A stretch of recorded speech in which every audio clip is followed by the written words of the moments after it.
Jeremy, what has changed since we last spoke to you on Gallery Watch? Well, the group is still going each year. Every year we, at the end of October, 10 artists in the Shire of Mundaring get together and open our studios and our galleries and invite people to come and meet us and look at the work we have and buy it, possibly, hopefully. In the meantime, we've changed, I think a couple of artists have changed over. We limit the number to 10, so we still have 10 this year coming up.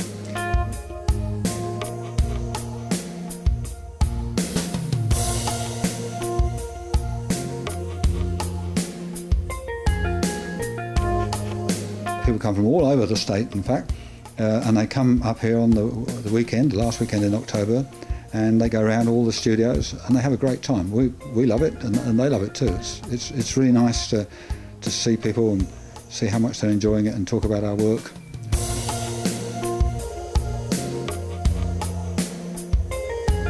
It gives us an opportunity to show our work and also to talk to people and get people into our galleries and into our studios. Normally people don't come up here very much, in fact, and lots of people come up for that weekend.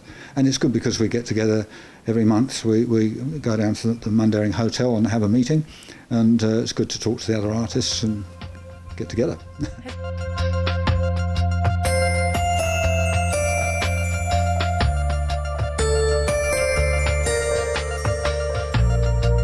I still do the same type of work. I'm mainly working in oils on canvas now, and I do landscapes and works of imagination, I call them. But got my Fat Lady series and my Lovers series and my Dancers series. So I just work. I work very intuitively. I let the painting tells me how to work, and so I'm never quite sure how it's going to turn out.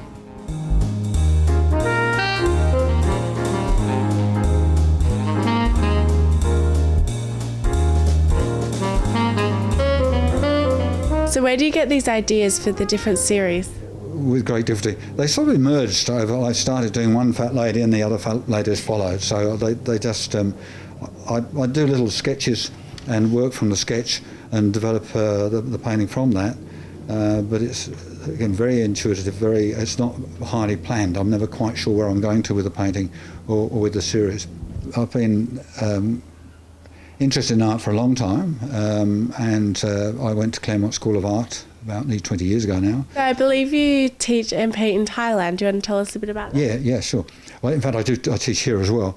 But what we've recently started, this last year, we bought a guest house in northeast Thailand on the Mekong River.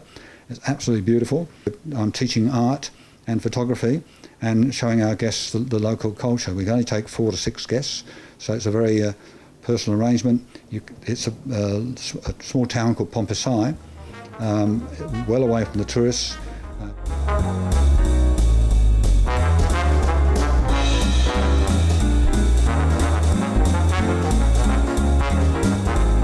Tell us a bit about this piece. Yeah, this paint just happens to be here because I've been varnishing it ready for the exhibition. I have an exhibition coming up on the 21st of July at Elements Gallery in Dalkeith, and I've been varnishing it, that's all, because this is finished. The paintings tell me what to do. I don't do them, they control me. I really believe that, because I don't think about what I'm doing, I just do what the painting tells me to do, and things emerge. For example, I guess that crow image, something was there which made me think of a crow, and I made it into a crow. And I sort of interact with the painting in that way.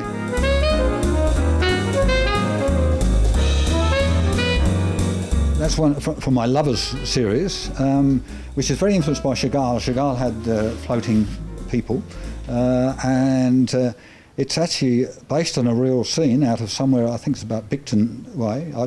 I take photographs of around the Swan River. A lot of my paintings are around Swan River in general.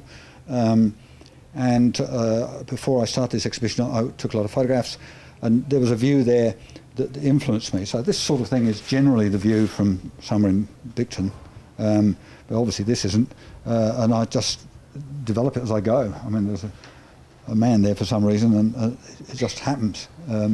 Actually, the ladies were naked until two days ago, and I dressed them.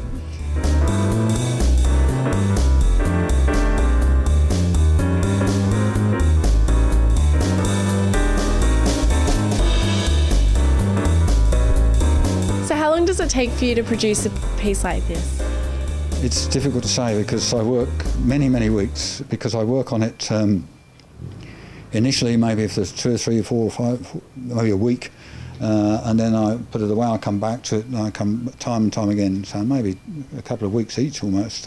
It's quite a long time, because I just keep, even now I'm coming back to this one. This was actually finished, I thought, a few weeks ago, but I've made I put some clothes on, so I made some changes. Because you also have done landscapes here. Do you just swap between the stories you're trying to tell, or does it depend on mood? Yeah, as I say, it's more out of desperation, because I don't like something or I'm bored by it, so I try something different. But they just tend to fall into these general patterns. This one here I did many years ago, and I wasn't happy with it, so this part of it's original, and I've modified it quite a lot, and I added all this in the back, and it's entirely imaginary.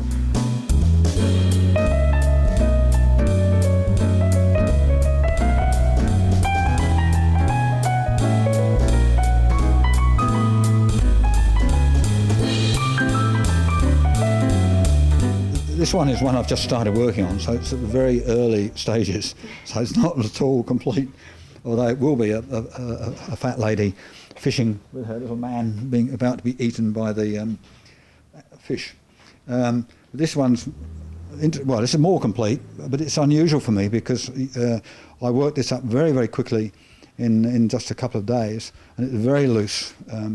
This is actually going to be on the exhibition invitation for my exhibition in Dalkeith. It's very abstract, this piece here. Yeah, well, it's sort of chaotic, isn't it? My works are always very full of incident. There are lots of things going on, and very painterly. I mean, that's what I really love. I love the marks, the way the paint is dragged over the top, and I touch them. Other people touch them as well. You're not supposed to touch paintings, but they're very textured, and they're lovely to touch. You can see that they're very textured just from looking at them. Yeah.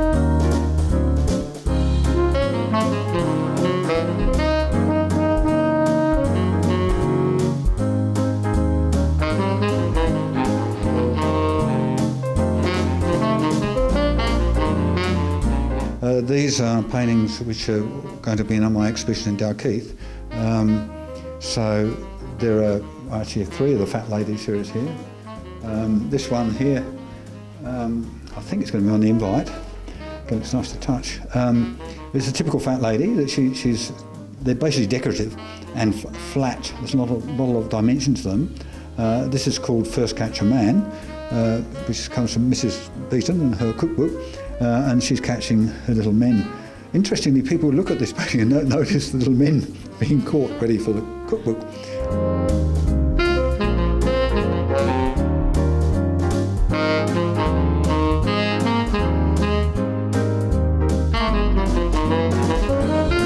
But it is a bit different because of more modelling in this case. But you've got this isn't sort of designed, but it just happens that way. When you start drawing the lines, you find that you look at it and you find that you've drawn similar harmonious sort of shapes, the same shapes reappearing everywhere.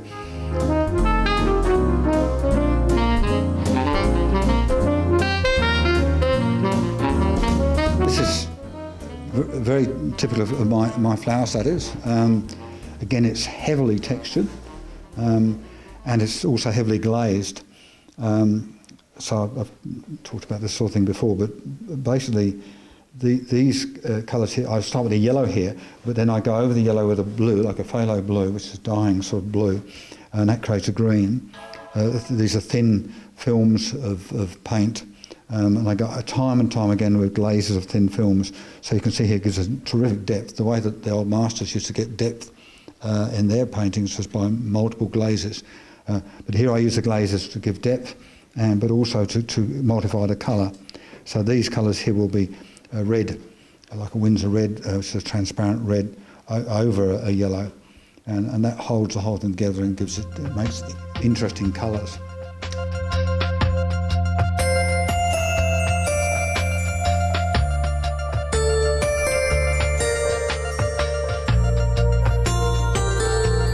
I think that good paintings, you find out new things about them the whole time. As you live with them, you discover more about them. So they need to have a bit of mystery about them. And very often, a lot of my works have palimpsest in it. That is, they have an image below an image, like the ones I was showing you before, where I'm painting over an old painting. That whole painting is underneath, and you can perhaps see bits of it showing through. So there's a story behind a story, and that, in a strange way, I think that gives depth to the painting.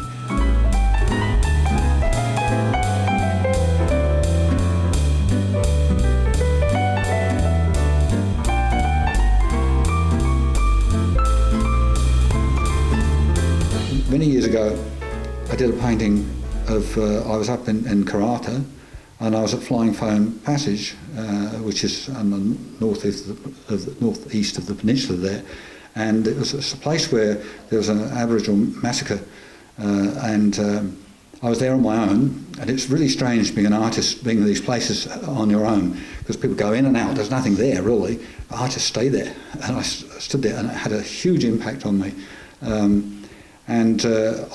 There were all these mounds, all these stones, and when I worked on the painting later on in the studio, I actually incorporated Aboriginal images under the rocks and painted the rocks over them.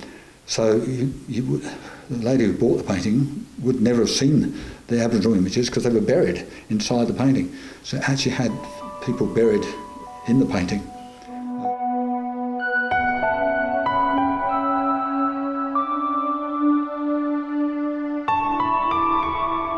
Thank you for being here with us at Gallery Watch. We'll see you same time next week for more from the Mundaring Hills Open Studios. I'm Sasha Costanzo. See you same channel, same time next week.